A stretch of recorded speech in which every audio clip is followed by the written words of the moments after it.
যদি কথা বেশ কম হয় তাহলে কি হবে? অবস্থা ভয়াবহ যাবে।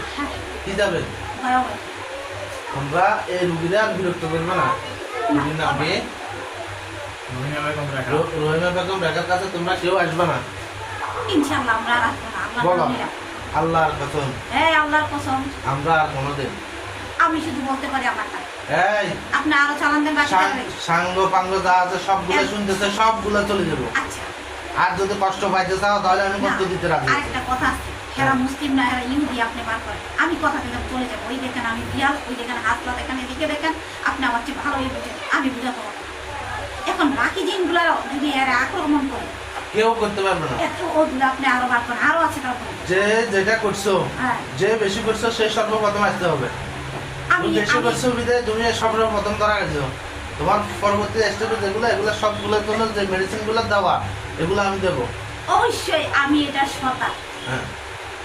আমি যদি বলি আমার বিড়াল বাহিনী সবাই চলে যাবে, তাহলে রং রং বলার কি আছে? এখানে কুকুর বাহিনী আছে, সবগুলো চলে যেতে হবে। আমি সাঙ্গ পাঙ্গ এত কিছু বুঝতেছি না। আমি বলেছি কি, আমি জানি কি এই রহিমা বেগমের কাছে কোনো আলগা জাতীয় কোনো শয়তান কবিশ এখান থেকে যাওয়ার পরে যদি কোনো আক্রমণ করে দ্বিতীয় দফা যদি আনা লাগে তাহলে কিন্তু দ্বিতীয় স্টেপটা হবে যে খারাপ ভয়াবহ। তাহলে বলে দেন আমি আর আসবো না। তাহলে তো আর আমি তো বলো আল্লাহর কসম। আল্লাহর কসম আমরা আর কোনোদিন রহিমা বেগমের কষ্ট দেব না। রহিমা বেগম মুরফের একাকে কষ্ট দেবে না। একা হিন্দু, এই জন্য আমরা কোনোদিন এই রুগীর কাছে আসবো না। এই রুগীর কাছে রুগী ডাকলেও আসবো না। আচ্ছা ডাক দিলেও আসবো। ঠিক আছে তো? বলো আবার আল্লাহর কসম। আল্লাহর কসম। আমরা আর কোনোদিন কোনো মানব জাতির কষ্ট দেব না।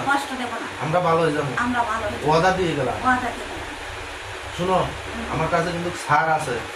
আমি কিন্তু ছাড়ি দিই নাই। আবার কিন্তু রুগীটা আনলে হাজির করা সম্ভব। তখন বুঝবো যে পৃথিবীর মধ্যে কষ্ট খারাপ হবে। ঠিক আছে? আমার চোখ দিকে দেখো, আমি কি বলছি কথা বুঝছো? যদি এই রুগীটারে দ্বিতীয় স্টেপে এখানে আনা লাগে তাহলে কি হবে? অবস্থা ভয়াবহ যাবে। কি যাবে? হিন্দু যেগুলো আসো এগুলো তোমার সাথে সাথে ওয়াদা করতে বলো।